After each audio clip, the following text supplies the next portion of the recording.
If you are new to BFS fishing and you want to set up your new ARC Gravity Bait Finesse reel for some ultralight crappie and trout fishing, this video is going to be for you. I'll be recommending you some ultralight bait casting rod that you use for this reel, as well as best line to use for ultralight bait finesse fishing. I will also show you how to set up your new ARC Gravity Bait Finesse reel, how to spool it online, and then also how to properly connect PE line to your favorite leader material for your ultralight fishing.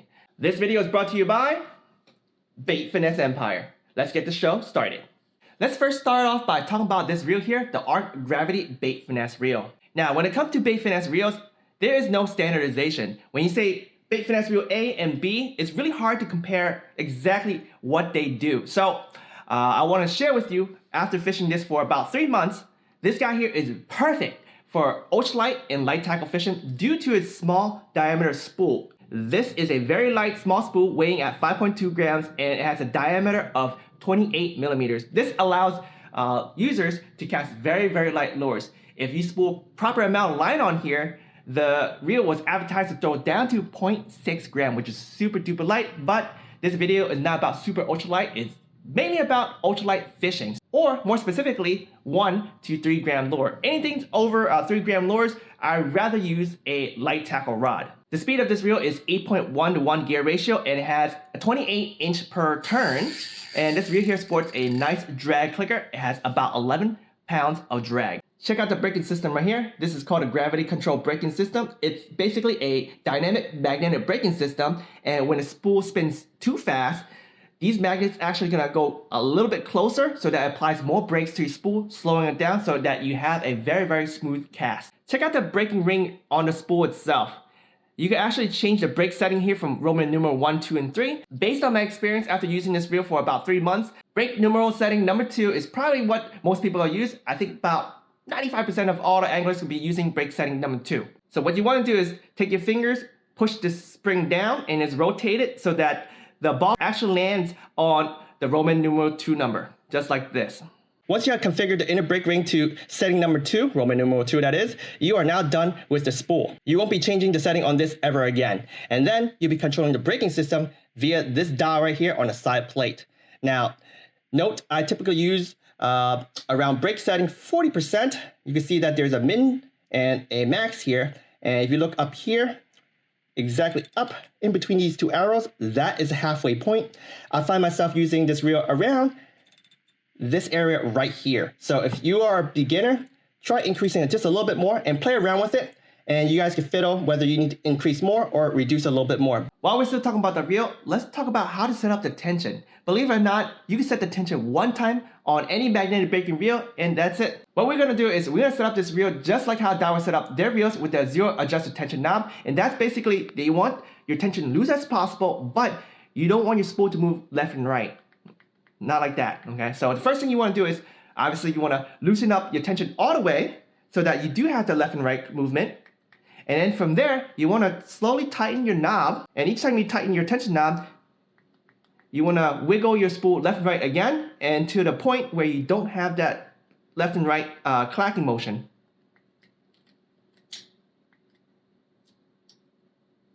All right, so I'm at the point where there is no left and right, but what you should do is you want to back it out just a little bit to make sure that you didn't over tighten it.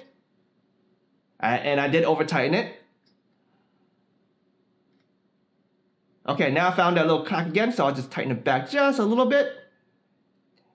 And then you're done. Once again, you just want to have your tension loose as possible, but there is barely any side-to-side play or no zero side-to-side play. And then your reel is pretty much set. It's time to put on some line. So let's talk about the best line you could use for bait finesse fishing, and that is PE line. When it comes to bait finesse fishing, I love using PE line as my main line or braided line. And there's many reasons for that. The first one is that it has zero stretch, and that allows two things.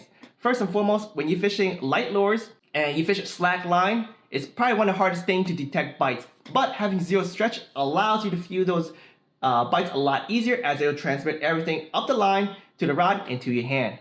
Another benefit of using PE line is that it's thin. Thin could do a lot of things for you.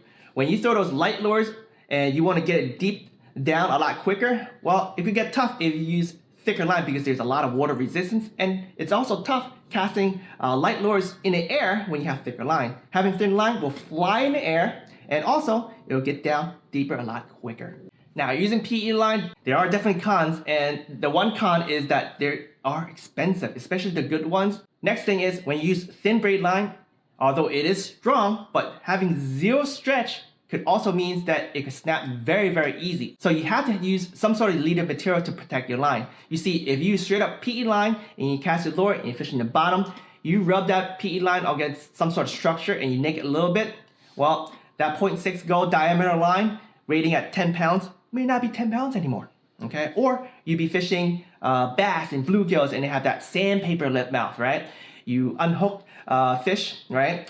The fish have down the mouth pretty far in and the lips is rubbing right on the PE line. Well, now you fray your line just a little bit more. It's no longer 10 pounds. So you got to have leader material. And I'll be recommending some in a second.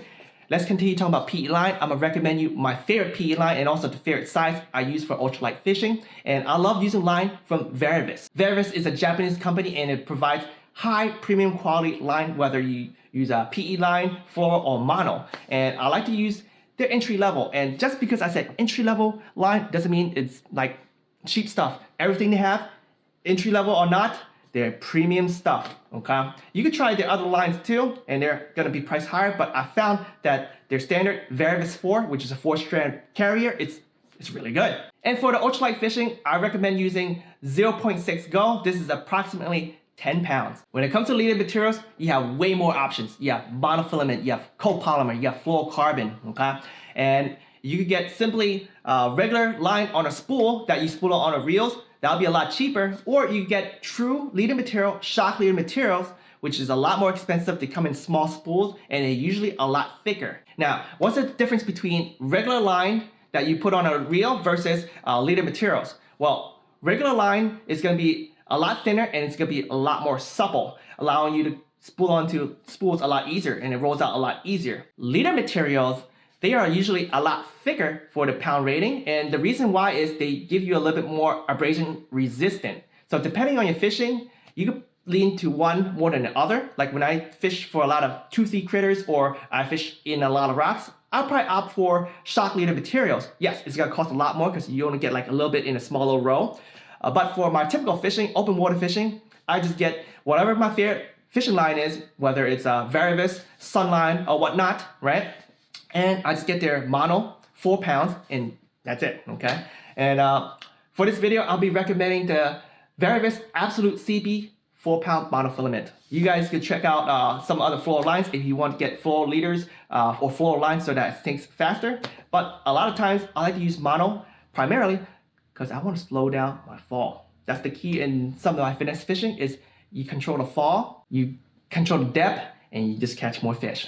So let's talk about BFS rods. For crappie fishing, I like to use typically longer rods, and also for trout fishing, I want to use a rod long as possible so that I can cast lures far as I can. But depending on my setting for trout fishing, I may need a shorter rod, especially if I'm fishing in those small streams and then I can go through some bushes and do some trees and stuff like that. Shorter rods is going to be a lot better. But for crappie fishing, I mainly do it on a kayak, so I prefer a longer rod so that I could handle fish, especially when a big bass decide to come and bite my crappie lures. I've been fishing Tsurinoya rods for quite some time right now, and I found that their Tsurinoya Dragon rods are freaking fantastic. They come in many different sizes and lengths. For this video, I'll be portraying the Tsurinoya C602 Ultralight. This is a 6-foot ultralight rod rating down to 1 gram.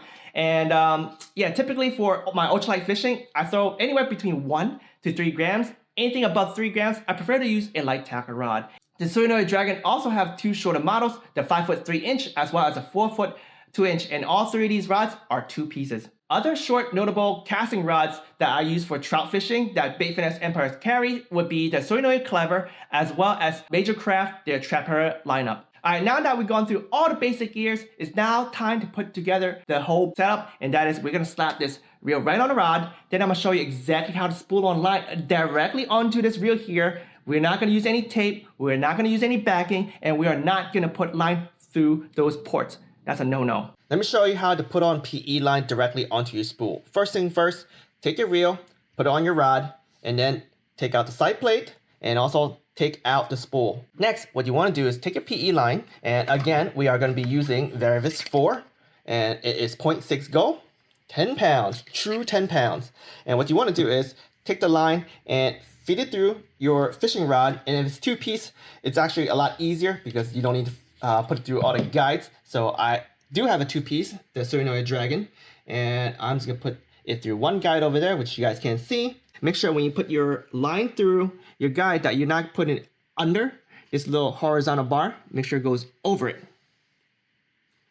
Then what you want to do is you want to take the line out of the side plate and give yourself ample amount of room. Now next, what we want to do is we want to create a special uni knot and wrap around 3 times around the spool. Now if you have good dexterity and you feel like you won't drop your spool, what you could do is you technically could do it with the spool like this. Just wrap it 3 times and then you just tie your uni knot right here. Or if you want to use an arbor knot, just use an arbor knot. But Jimbo is actually very clumsy.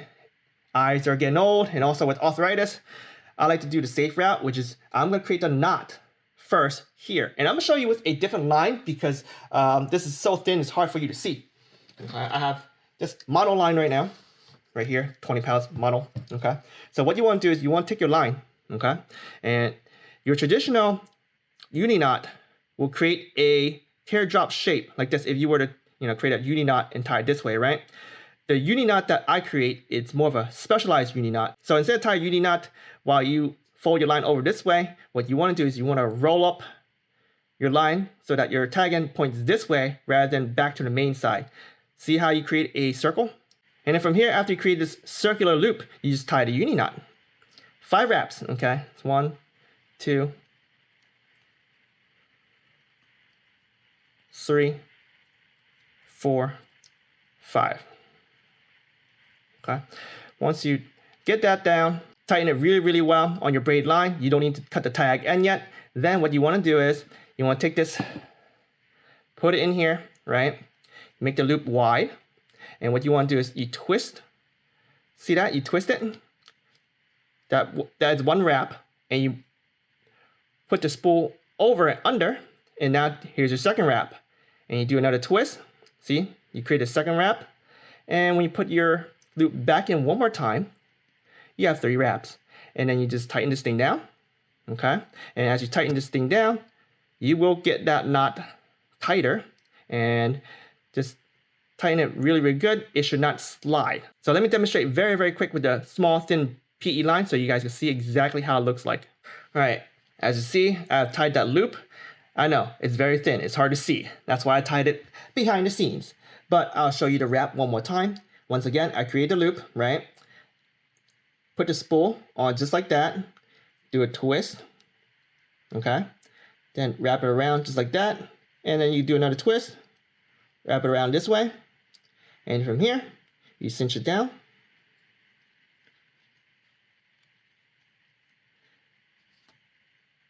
And you try to get everything nice and close together. Okay, yeah, get a nice, all the lines pretty much close together, and that would prevent it from slipping. Okay, and you do want a good amount of tag end when you tie it with the thin line, because what happened is it's gonna slip a little bit, and it's okay to slip later. But what you want to do right now is just, if you pull the tag in a little bit and wiggle the main line, it will tighten to a point where it would not slip anymore. And then you want to trim as close as possible. Okay. Okay. I leave just a tad bit, just in case it slips anymore. But you do technically want to slip if you get like crazy spooled by a fish, so it just breaks off easy and not warp your spool, right? So anyway, next step is you want to take the spool and put it back in. Okay.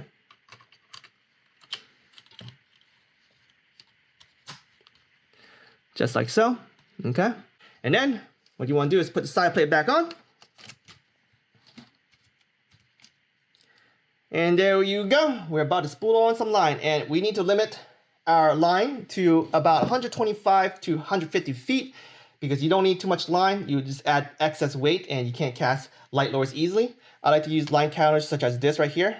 Okay, Rapala. It makes it a lot easier, but if you don't have one, don't fear. You could use math. Okay, we have this reel here calculated to about approximately 28 inch per turn. So if you need 125 feet of line, right, you multiply 125 feet with 12 because, you know, converting to feet to inches.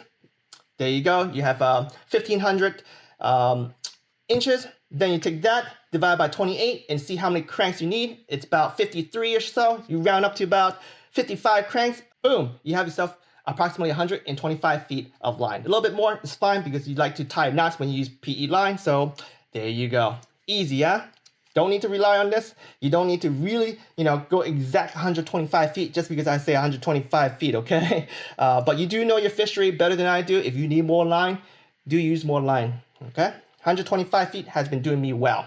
All right, here we are with 130 feet of PE line, 0.6 go PE line. As you see, I am not at the max spool, and I want to like this. I know you post on social media, people are gonna make fun of you. Hey, you don't have enough line.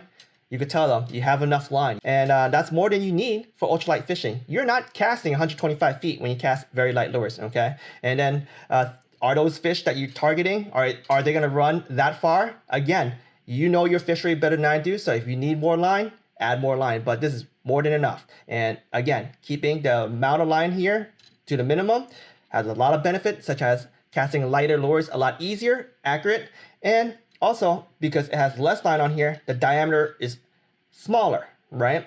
And therefore it dispenses less line per rotation, making it easier to handle these smaller lures that like to catch the air and not go far anyway. All right, you put too much line on here, it's gonna dispense too much line at one time and you're gonna overspool. With that said, let's move on to the next thing, which is tying my favorite knot. All right, it's time to show you the knot that I like to tie for bait finesse when tying PE line to leader material. And it's not the FG knot. The FG knot is great, probably the thinnest one out there, but it's hard to tie, especially for certain folks like me. I'm getting old, my eyes suck, and with arthritis, it do suck. So I opted for the Albright knot, but specifically the reverse Albright knot. And I learned this from Amir from Bait Finesse Empire. And basically the wraps for the Albright knot, instead of going up first, then wrapping back down, you actually wrap up and then you bring that tag end back down. So two things before we get started. You want to use more line because you want to be able to grab the tag end of your braid and pull the tag end. A lot of people have said to me, Jimbo, why are you using the Albright knot, or a variation of Albright knot? It slips. Go use the Alberto knot. Well, in order to have a strong Albright knot, you need to have a lot of wraps. You need 10 wraps at least, okay, based on your line diameter. And the problem with having too many wraps, like 10, is that if you don't pull the tag end, it won't tighten all the way. And when you have loose end, the loose side can distribute the looseness of the knot, and the whole knot will become loose, and then you slip. Okay, with that said, let me show you exactly how to tie this knot, and then we'll focus on tightening the knot as we finish it up. So first and foremost, you take your leader material, and these are a little bit thicker than for BFS for eye's sakes, okay, because I want to show this up on the video, and I do have the black light on. So anyway, 12-pound line, you want to fold it over so that you create a bite like this, and I have a lot of line, as you see.